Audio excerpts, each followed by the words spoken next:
Gubernur Banten Andra Soni, optimis Bank Banten semakin kuat. Hal tersebut diyakini oleh Gubernur Banten Andra Soni, Bank Banten semakin kuat dan bakal setara dengan bank pembangunan daerah lainnya. Menurutnya, hal itu terlihat dari kinerja keuangan dan operasional Bank Banten yang terus mengalami pertumbuhan positif. Dukungan dari pemerintah daerah yang ada di Provinsi Banten akan semakin memperkuat eksistensi Bank Banten.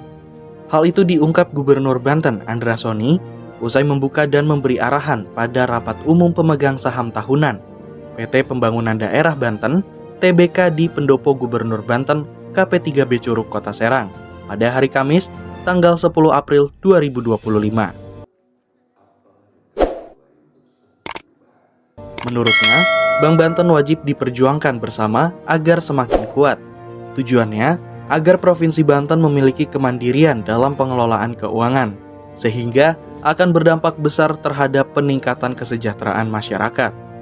Pada kesempatan itu, Andra Soni juga mengapresiasi atas kehadiran Wali Kota Serang Budi Rustandi, Wakil Bupati Lebak Amir Hamzah, yang keduanya sudah mempercayakan kepada Bank Banten dalam penempatan rekening kas umum daerah atau RKUD-nya.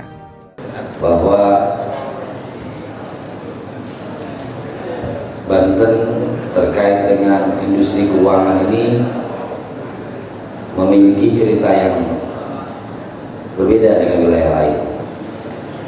Pertama, setelah kemerdekaan Republik Indonesia, tadi disampaikan oleh Bapak Perwakilan BI bahwa kita belum punya bank sentral, Pak ya. Kita belum punya bank sentral. Kemudian setelah perjanjian Grenfell, di mana harus ada Republik Negara Serikat,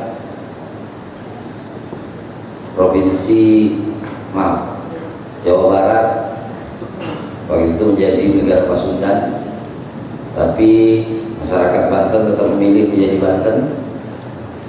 Dan kemudian kelangkaan uang saat itu, Banten, Keresidenan Banten ya waktu itu. Pada kesempatan itu, Direktur Utama Bank Banten Muhammad Bustami menambahkan, bertempat di Pendopo Gubernur Provinsi Banten, insya Allah akan diselenggarakan Rapat Umum Pemegang Saham Tahunan di tahun 2025 dengan 5 mata acara. Yang pertama adalah persetujuan atas laporan tahunan, termasuk laporan keuangan perseroan dan laporan tugas pengawasan Dewan Komisaris Perseroan untuk tahun 2024, serta memberikan pelunasan dan pembebasan tanggung jawab equity charge kepada anggota direksi Dewan Komisaris Perseroan untuk tindakan pengurusan dan pengawasan dilakukan dalam tahun buku 2024. Pembahasan pokok RUPS Bank Banten tahun ini meliputi 5 pokok mata acara. Pertama, persetujuan atas laporan tahunan termasuk laporan keuangan Perseroda dan laporan tugas pengawasan Dewan Komisaris untuk tahun 2024. Kedua, lanjutnya penetapan penggunaan laba bersih 2024. Ketiga, penunjukan akuntan publik yang akan mengaudit keuangan Perseroda yang berakhir pada Desember 2025. Keempat, penyampaian laporan realisasi penggunaan dana hasil penawaran umum terbatas atau PUT ke-6 dan ke-7 dari Perseroda.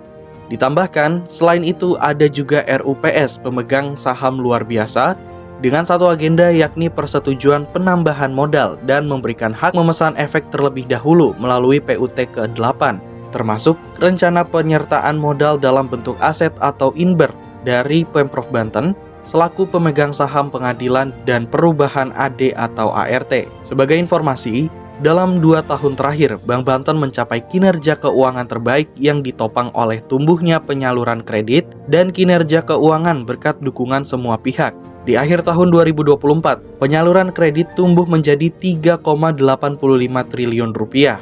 Sedangkan penghimpunan dana pihak ketiga naik menjadi 1,11 triliun rupiah. Pada tahun buku 2024, Bank Banten membukakan laba bersih sebesar 39,33 miliar rupiah. Capaian itu meningkat sebesar 47% dibanding laba bersih tahun 2023 yang mencapai 26,59 miliar rupiah. Dari Serang, Banten, Tim Liputan BMJ TV melaporkan.